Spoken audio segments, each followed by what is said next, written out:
Good evening, happy Thanksgiving, happy Hanukkah. I hope you were able to spend some of today with loved ones as I was. But we have a game to be played. Let's take a look. We've got John storming back in Double Jeopardy to take the lead with 12,100. Steven's in second with 10,800. Whitney's in a distant third with 1,800. So we'll start with first and second, Steven and John. Steven doubles up.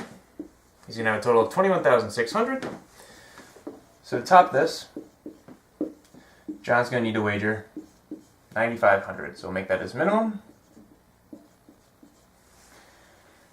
he gets it wrong,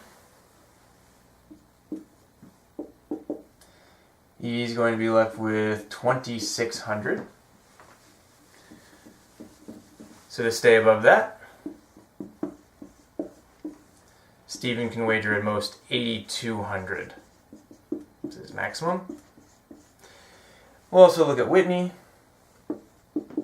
Whitney wants to get at least 2,600 to have a chance at getting, well, maybe second and maybe first if Steven goes big. So she'll need to wager at least 800.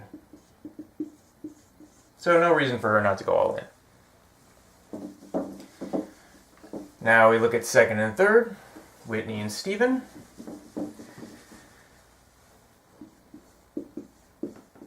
Whitney doubles up. She's going to have 3,600.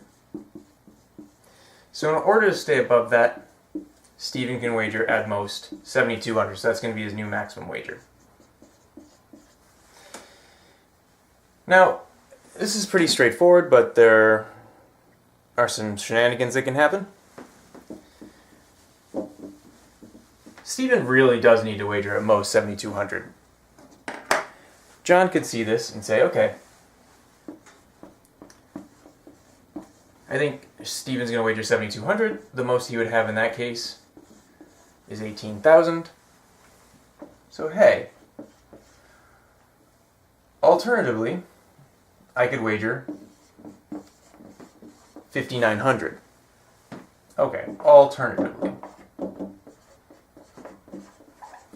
Then for his part, maybe Steven says, well, what if John does that?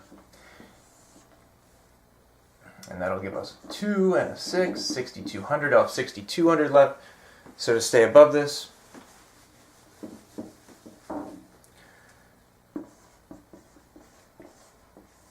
Steven will want to wager at most 4,600. So, as I said in yesterday's program,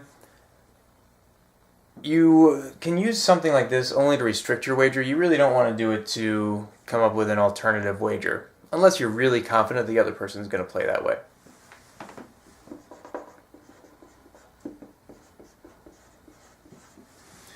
So, alternative maximum 4,600 for Steven. Not sure why the red pen isn't working, but that's okay. I get a new one. And then for rule number 3, the difference between these two scores is 1,300, so that should be Steven's minimum wager. Then again, we can double that to 2,600, just in case John does an unsafe wager of 1,300. So, John wants to wager 9,500. Whitney, at least 800, might as well go for everything. And Steven, between 2,600 and 4,600. And that is that. I've got a few leftovers in the fridge right now, and I'm kind of excited to dig into them. Maybe I will tonight. Who knows? Anyway, enjoy your Friday. We'll see you tomorrow on the Final Wager.